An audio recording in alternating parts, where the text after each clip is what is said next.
Salut à toutes et à tous et bienvenue sur ma chaîne. Tant de gens courent après l'amour en imaginant que l'amour est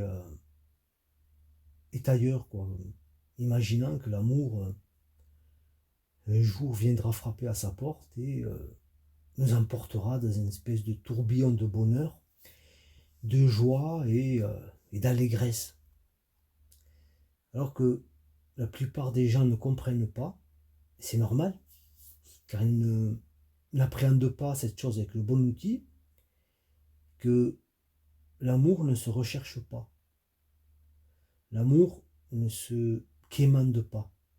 L'amour, on va dire, n'est pas quelque chose, si vous voulez, qui est extérieur à nous et avec nos petits muscles, essayer voilà, d'attraper cet amour, de le mettre en cage et d'être heureux pour la fin de ses jours, pour la fin de sa vie, quoi. Voilà. C'est pas ça. Ça n'a strictement rien à voir avec ça. Et je vous dirais même qu'on est loin du compte, en fait. L'amour, en fait, c'est ce que nous sommes. C'est-à-dire que là, je parle d'amour vrai. Hein, je parle pas des choses cucu, la praline, enfin, des choses complètement ésotériques, enfin, des trucs complètement, pour employer des termes cash et des termes directs, bidons, quoi. Vous comprenez?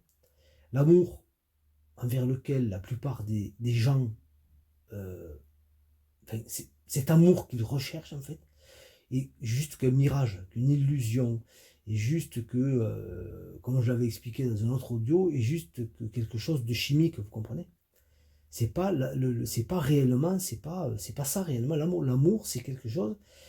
L'amour, c'est le tout, vous comprenez? L'amour, c'est la vie, c'est l'expansion, c'est la fertilité à l'infini d'un amour total. Et enfin, on me pose souvent la question par mail, parce que des gens me posent on va dire, pas mal de questions par mail. Euh, bon, souvent j'y réponds juste par mail, mais là, bon, je vais peut-être faire certains audios en rapport avec ça. Parce qu'on me posait la question de qu'est-ce que l'amour, quoi, en fait? Qu'est-ce que l'amour? Ben, je veux dire, l'amour, c'est un épanouissement, c'est un grandissement, c'est une plénitude, vous comprenez? C'est une totalité, c'est être. Voilà. L'amour, c'est être. Donc, quand je bascule dans le non-amour, c'est-à-dire l'amour égotique, ben là, des parcelles de ce que je suis en termes de conscience cessent d'être. Vous comprenez? Elles sont dans le. On va dire qu'elles tombent dans une forme de déni, si vous voulez. Donc la personne tombe dans une forme de déni, et là, si vous voulez, que ce soit l'homme ou la femme ne sont pas égaux à ce niveau-là, vous comprenez? C'est pas le même processus chez les deux sexes. Voilà. C'est absolument pas le même processus. Chez un homme, si vous voulez, l'amour, c'est-à-dire la façon dont l'homme a de se représenter son être, on va dire, de représenter même sa personne, en fait, la totalité de son être, on va dire, ne va pas ressembler trait pour trait à ce que la femme va pouvoir, je veux dire, la vision que la femme va pouvoir avoir de justement cet amour, vous comprenez, de ce que représente l'amour en elle, vous comprenez, c'est pas la même chose. Donc, j'essaie de faire des généralités, même si voilà, par les échanges que j'ai avec les personnes, j'arrive à arriver à beaucoup plus de précision. Ben, essayer de faire des généralités, bon, c'est des généralités, quoi. Il ne faut pas s'attendre à. C'est juste pour vous donner un petit peu petit peu le goût du truc, parce que je vais essayer de faire. Enfin, je vais essayer d'aller dans les deux côtés, on va dire, des deux genres, mais ça va être compliqué. Lors de mon éveil de conscience, en fait, et c'est valable pour toute personne qui a eu un éveil de conscience, ce qu'on peut appeler un éveil spirituel, mais là, je veux dire, il n'y a plus de doute. Il n'y a absolument plus de doute, en fait. c'est vibrant, c'est en nous, à l'extérieur de nous, c'est partout en fait. L'être que nous sommes est partout. C'est comment expliquer ça? Comment expliquer ça avec des mots? Ça, c'est pas évident. En fait, à ce moment-là, en fait, il n'y a plus aucune souffrance. Et quand je dis il n'y a plus aucune souffrance, c'est qu'il n'y a plus aucune souffrance. C'est pas au sens physique. C'est réellement, il faut prendre littéralement ce que je dis, quoi. Je veux dire, il n'y a plus aucune souffrance. C'est ça, être dans un état d'amour. En fait. Prendre conscience de l'amour que nous sommes. En fait, c'est de sortir totalement de la souffrance. Parler d'amour à des êtres qui sont dans la souffrance, hein. Même, comme je vous ai expliqué dans d'autres audios, il y a des souffrances qui sont perceptibles, et d'autres moins, et d'autres pas du tout, vous comprenez? Mais quand on arrive à un haut niveau de conscience, je dirais, et qu'on sort totalement de cette souffrance, en fait, on comprend que avant d'être dans cet état-là, d'éveil, ben, je veux dire, on n'était que souffrance. Et que là, à ce moment-là, il n'y a plus souffrance, parce que il y a totale dissociation, si vous voulez, de la conscience et du mental, ou de la conscience au mental. Comme la conscience est totalement dissociée du mental, et que la conscience est amour, et que la conscience est ce que nous sommes réellement, à ce moment-là, nous ne ressentons plus de souffrance, parce que, si vous voulez, même la souffrance que pourrait ressentir le mental à ce moment-là, quand cette souffrance atteint la conscience, si vous voulez, ça devient que de l'amour en fait. C'est-à-dire qu'au niveau de la conscience, il n'y a aucune souffrance.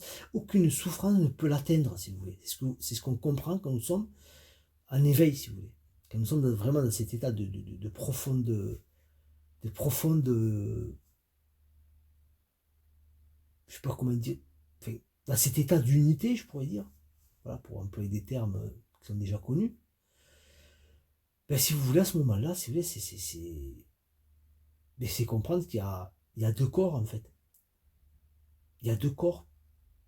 Il y a le vrai corps et le corps apparent, quoi. Enfin, le corps d'apparence, le corps, le véhicule, vous comprenez, le corps physique, avec le corps mental et tout ce qu'on veut. Et il y a un autre corps qui n'est pas vraiment un corps, mais qui est un corps, mais alors, qui n'a rien à faire, qui est un truc, je n'arrive même pas à trouver un terme pour le décrire. C'est quelque chose qui est tellement à la fois c'est de l'ordre de l'indicible, donc réussir à... c'est tellement énorme le truc, tu sais, ça a une puissance tellement... en plus, c'est ce que nous sommes, hein, c'est ce qui est incroyable, quoi. Ça a une puissance tellement énorme, en fait, mais tout ça dans une douceur et dans une paix, une joie, etc. Mais on a l'impression que c'est deux choses totalement opposées, quoi, presque, vous comprenez? C'est que d'un coup, enfin, si vous voulez, on perçoit nous percevons en tant qu'une force, mais je veux dire indestructible, infinie, enfin, je veux dire totalement, je veux dire invulnérable, quoi, un truc énorme, avec enfin, quelque chose de tellement puissant quoi, qu'il n'a pas de limite, si vous voulez.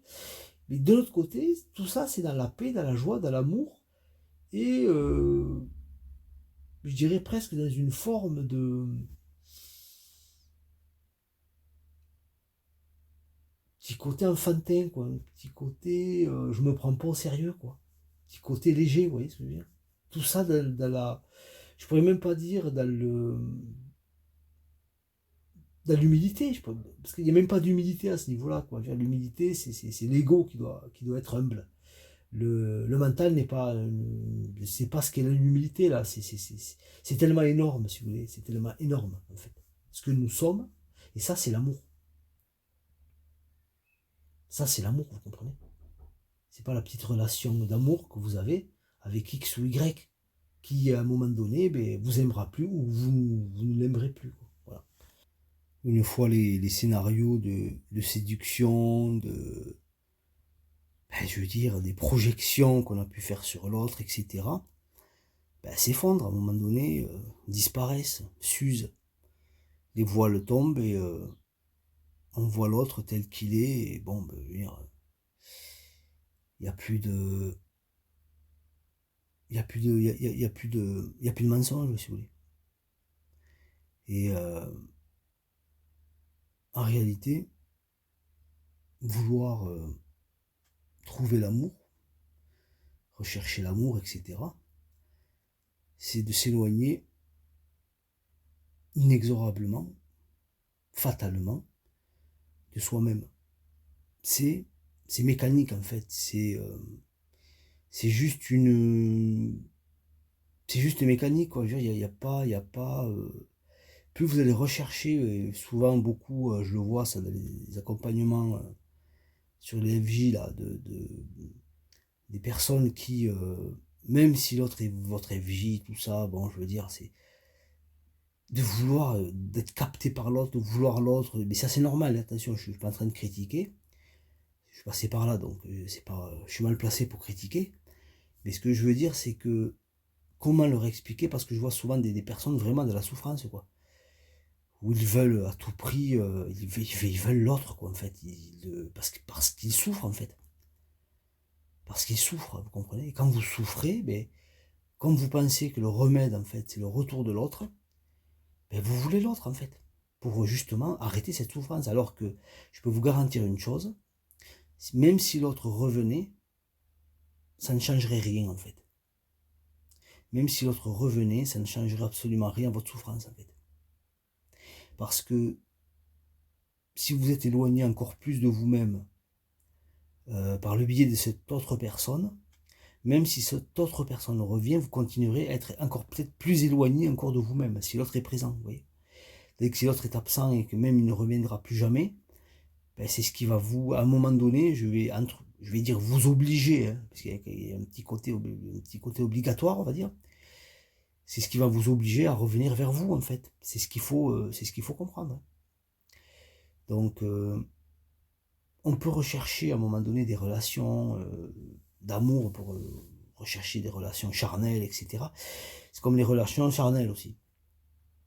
Je veux dire, une relation charnelle qui va se faire via un ou deux corps, on va dire corps physique et un petit peu corps émotionnel, etc., c'est pas une relation charnelle. C'est même pas une relation charnelle, c'est rien du tout en fait. C'est une masturbation, quoi. Parce que une vraie relation charnelle, ça passe par tous les corps. Vous comprenez? Une vraie relation, à un moment donné, une vraie relation charnelle, passe par tous les corps. Sinon, ce n'est pas une relation charnelle, c'est autre chose. On peut l'appeler autrement, mais on ne peut pas l'appeler relation charnelle. On peut l'appeler d'autres mots vulgaires et grossiers que j'emploierai pas ici parce que bon, on est sur YouTube. Que j'aurais pu employer pour le côté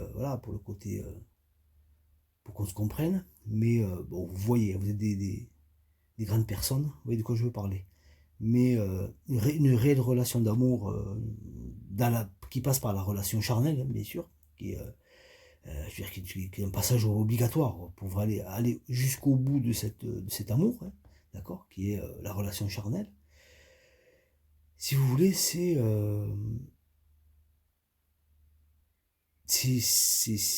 au-delà, si vous voulez, c'est au-delà de la relation, on va dire, qu'on pourrait dire animale, vous voyez, même si c'est pas, voilà, même si on aime bien aussi avoir des relations un peu bestiales, etc., tout le monde, hein, c'est humain, mais à un moment donné, il faut quand même qu'il y ait une relation véritablement charnelle, vous comprenez?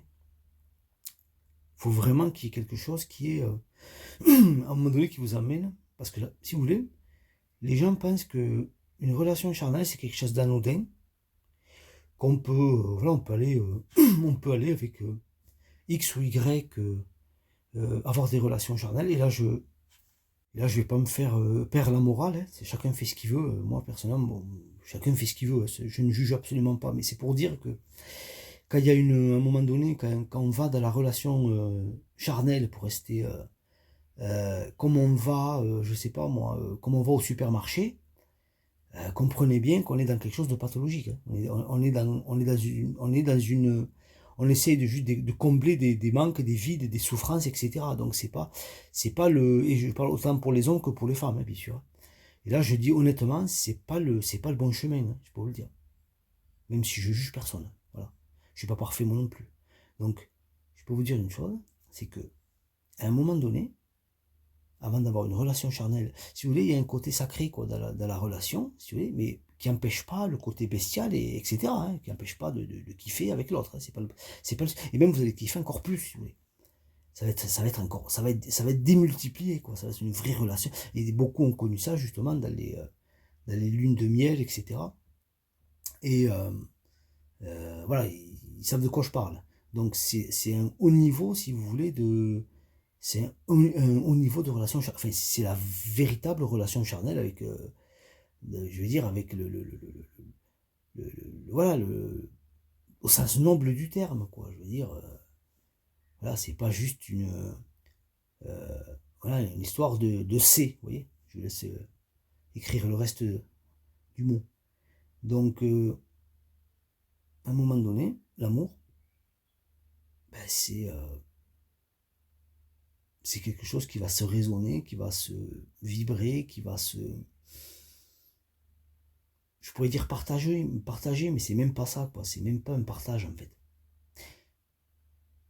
Il y a une forme de partage, parce qu'il y a quand même un partage d'énergie, mais c'est même pas un partage. On est plus dans quelque chose, dans une résonance.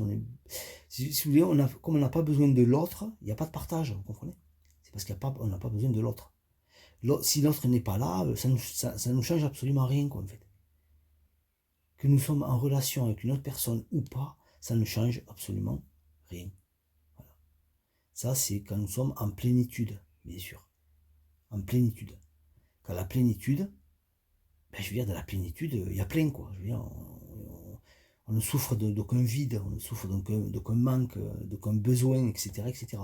Même si, bien sûr, on est incarné et que le corps a des besoins, etc., mais c'est plus, on va dire, un degré pathologique. Donc, le mal de cette époque, en fait, le mal de ce siècle, le mal de cette époque, en fait, c'est que tout a été désacralisé, en fait.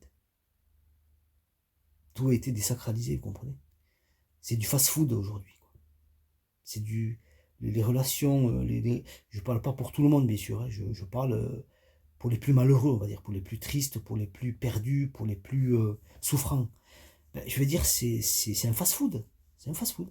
Voilà, on est là et on consomme. On consomme, c'est rapide en plus. Plus c'est rapide, mieux c'est, vous voyez ce que je veux dire? Et bon, ça contente sur le moment, bon, ça fait du bien, voilà, ça fait du bien sur le moment, mais quelques temps après, on ressent encore un vide encore plus profond. Donc des gens qui vont, on va dire, fonctionner comme ça, je vais vous expliquer comment ça va se passer en fait. C'est très simple. Ils vont arriver à un moment donné de leur vie, si vous voulez, où ils auront un tel vide en fait, ils auront une telle souffrance, un tel manque d'eux-mêmes, ben, qu'ils vont finir soit aigris, tristes, euh, brisés, complètement usés, vous comprenez ce que je veux dire? Fatigués, quoi. Fatigués. Et ça, c'est... même si c'est vrai que il y a des personnes que j'accompagne, j'ai des personnes un petit peu qui me font ce genre de confidence plutôt, excusez-moi. Et voilà, quoi, je sens leur souffrance, je sens leur tristesse, leur désarroi. S'ils pouvaient refaire leur vie, ils s'y prendraient autrement, hein, je peux vous le dire. Parce que quand on s'éloigne de soi-même, plus on s'éloigne de soi, en fait, ce qu'il faut comprendre, c'est que plus on s'éloigne de soi, plus c'est dur de revenir à soi. Plus on s'est éloigné de soi, plus c'est difficile, plus le chemin est long pour revenir à soi. C'est pour ça que c'est quelque chose qu'il faut éviter. C'est-à-dire que depuis qu'on est jeune, en fait, il faut éviter de s'éloigner de soi au maximum. Mais ça, bon, on n'a pas les informations. Je m'étais aussi éloigné énormément de moi-même, il ne faut pas croire. Mais bon, j'ai été ramené par la peau du... Voilà. Donc, ce qu'il faut comprendre, en fait, c'est que rechercher l'amour, en fait, ben en fait, c'est d'aller dans le mauvais sens, quoi, en fait. C'est d'aller en marche arrière, c'est de faire dos, enfin, de tourner le dos à ce qu'on est, en fait. C'est-à-dire amour. Parce que j'essaie de rechercher de l'amour, alors que c'est ce que je suis. Donc c'est comme si je niais ce que j'étais, en fait. Je niais l'amour que je suis. Donc, écoutez, en tout cas, voilà, je vous remercie d'avoir écouté cet audio. J'espère qu'il vous parlera, qu'il vous apportera. Si vous avez des questions, voilà, vous pouvez soit me contacter par mail, soit ben, l'écrire dans les commentaires. En tout cas, prenez soin de vous et je vous dis salut les amis.